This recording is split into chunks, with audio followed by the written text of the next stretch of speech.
Hello and welcome in to a playoff series preview for the Jets and the Colorado Avalanche. Now, I was going to originally make videos for each team. I decided just to make one for each series. Thought it would be a little more time convenient, a little more interesting to talk about how the teams line up compared to just what the teams are. So I already thought that. I'm going to drop this one tonight on Wednesday, April 17th. I'm going to drop the Eastern Conference tomorrow and the other three Western Conference series on Friday leading into the playoffs. And then during the playoffs, I'll probably have a daily video recapping what is going on, anything that I think is interesting. Let's jump into it, though. Let's talk about the Jets and the Avalanche. Second versus 3 seed in the Central Division. You have the NHL's top offense, actually, in the Avalanche, 3.67 goals per game. And the big question that I have for this series is, can the Jets stop the top line of the Avalanche, Nathan MacKinnon, Mikko Rantanen, as well as the power play, ranked 6th in the league, run by Cale Makar, and the two guys who are obviously leading the team in scoring with 138 and 103 points. Is Nathan MacKinnon your MVP? Let me know in the comments. 51 goals, 138 points. I wouldn't argue against it.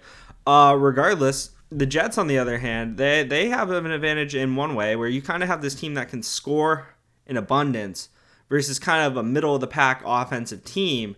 But then on the other side, you have a pretty strong Jets defense overall. Not a terrible defense, not a great defense, but a solid one.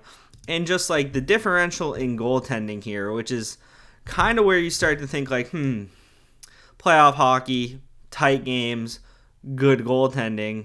Jets might be the one team you lean. Now, I'm going to be honest. This you could convince me either way that either team's going to win. I can see a path to victory for both these teams.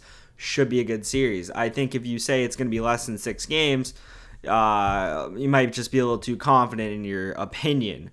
Regardless, though, as you can see, Georgiev, under 900 save percentage in 63 games. He's the horse that they've been riding. He has not been fantastic.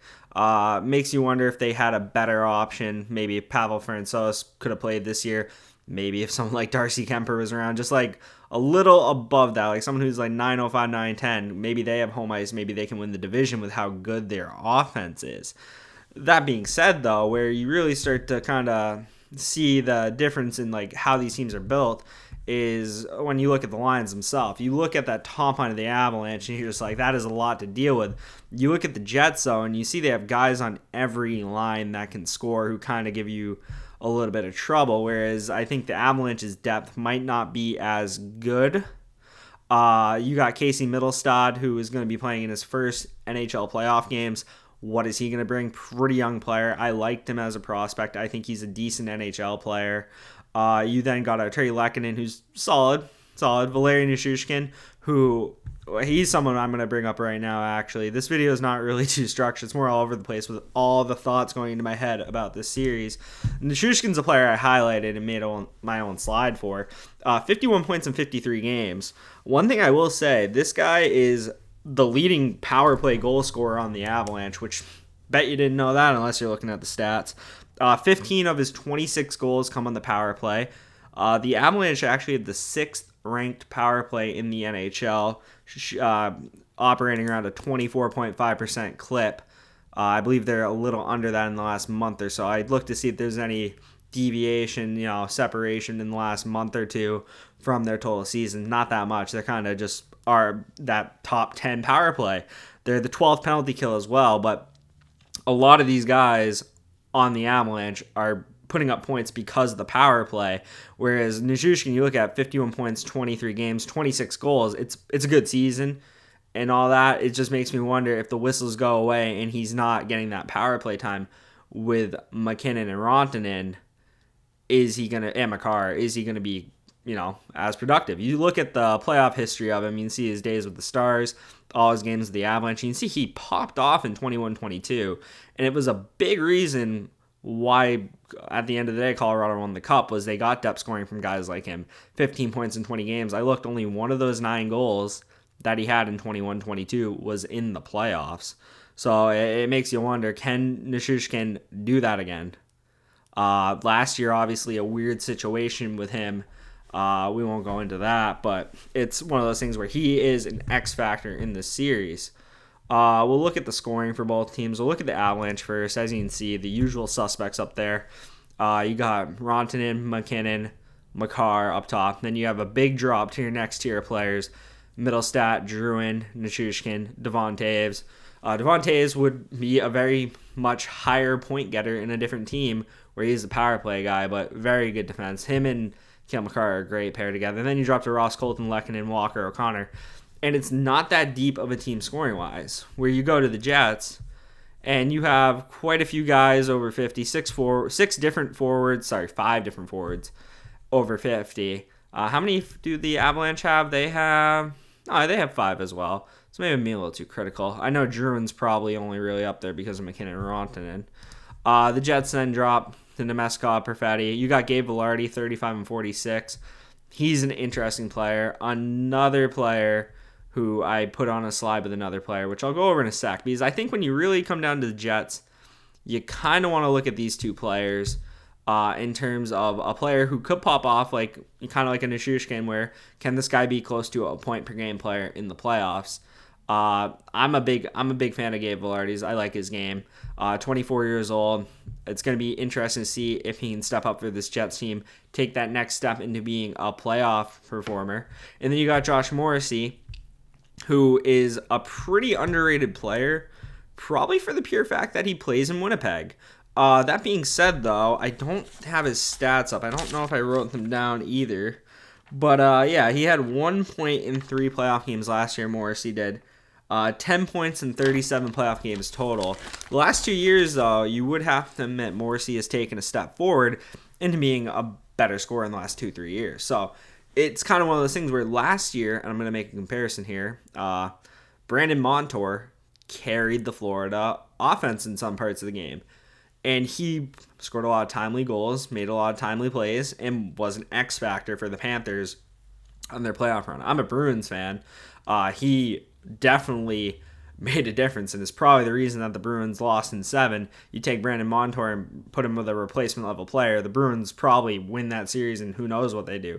But Brandon Montour stepped up and put them over the hurdle of the first round, which Josh Morrissey is someone who needs to step up and do that. If he puts up like a point, almost a point per game like he's doing, and then he drops down to being like a point every other game, it's probably not good enough for the Jets. And it's one of those things, is he easier to neutralize than a guy like Makar?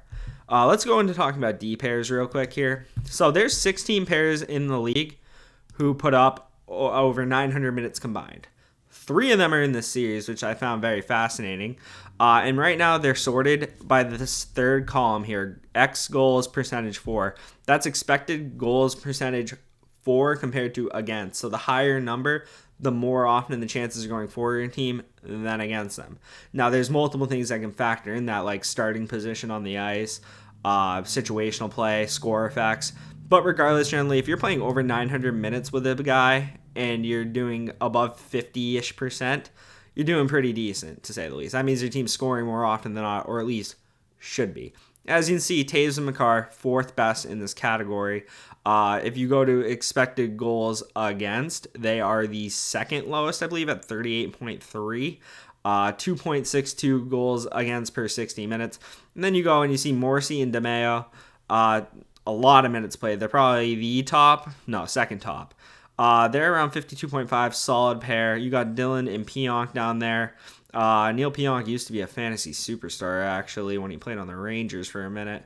And superstar is probably a little overstating that, but he was very good to pick him up the waiver wire. Regardless, though, him and Dylan are a pretty good pair defensively. That being said, the reason I think their expected goals is lower is just because offensively they don't produce as much. As you can see, 2.51 expected goals against. That's about the same as Morrissey and DeMeo. So you got 2 pairs that are pretty, I'm not sure I'd say elite, but very good.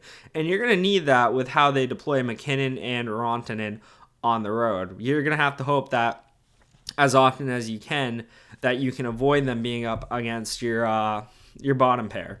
Because these 2 pairs are battle tested, and they're going to be the ones that are going, as you can see from the D pairs here, which I switched to very quick. DeMeo, Morrissey, and Dylan on Neil Pionk. Then you got your 3rd pair, which is Stanley and Sandberg. Which, ideally, these 2 bottom guys are probably not playing Usually when the bench gets short in the playoffs, they're probably playing 10, 11 minutes a night, something like that. Morrissey and DeMeo probably going to be playing like mid-20s, probably mid-20s for Dillon and Pionk. And then this is probably like a 10-minute pair right here, ideally. Whereas Devontae's and Makar, there's a good chance they're playing half an hour a night, which freshness could go on the side of the Jets here. That being said, that pair, 30 minutes a night, good luck with that. That's all I can say. They're not going to be easy. As you can see, one thing to note too about the D, Sam Girard will probably be coming back at some point unless his concussion is worse than expected. You know, concussions are kind of weird to talk about because you don't really know the symptoms going on with a guy. But regardless, he might slide into where Caleb Jones is. That being said, that's the Avs defense for now. It's solid. Nothing wrong with it, to say the least. I think the Jets' second pair might be a little bit better and more seasoned with just experience than Sean Walker and Josh Manson. That being said, not really a ton to separate them on the second line. That first pair, though, for the Avs is just going to be a tough thing to deal with. The Jets scoring, we already looked at that.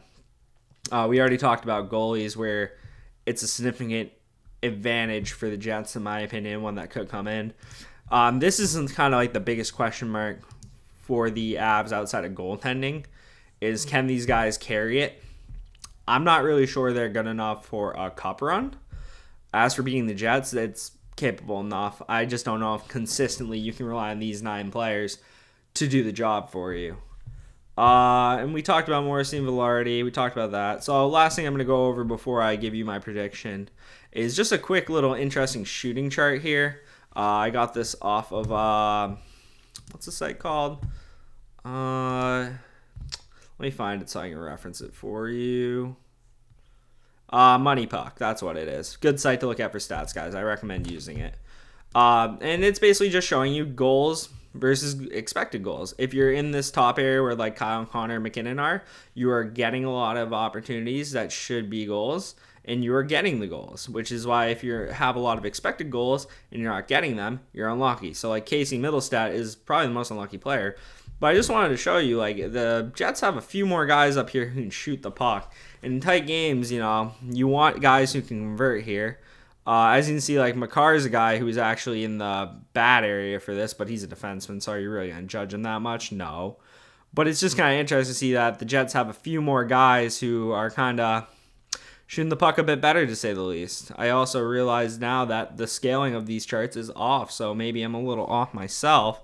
Yeah, because look, it looks like Monahan's a little higher than he is when really he's 0.8, which is kind of like in the area Drew O'Connor is. But still, you'll see like Rantanen's at 1, Toffoli's also at 1. Velarde and Ehlers are above. It makes you wonder, like, the depth. At the end of the day, though, I'm going with maybe a controversial pick. I'm going to go with the Winnipeg Jets to win this series. Found a cool picture of Connor Hellebuck online here. I think that picture's absolutely sick. I'm going to say Jets in 7.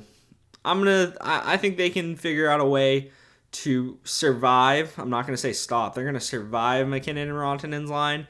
They're going to survive the power play. Games get a little bit tighter. I'm not sure you can really rely on a team to score the amount of goals that the Avalanche have been scoring. I'm pretty sure, though, there will be a night or two maybe in this series where the Jets can't control McKinnon, can't control the Rantanen line, can't control Makar, and they go wild and win 2-3 games just by those players carrying it. But I'm going to say consistently, I kind of want to bet on the Jets' depth.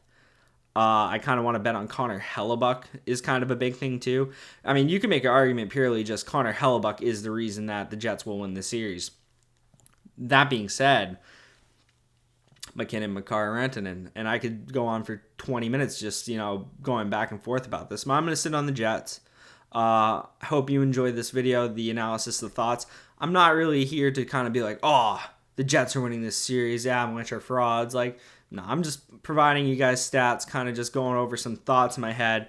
Maybe you can pull some stuff out of it to maybe think your own thoughts as well, come to your own conclusions. But I'm on the fence, but I'm leaning Jets in 7. Let me know what you think in the comments. I'll see you in the next video. Peace.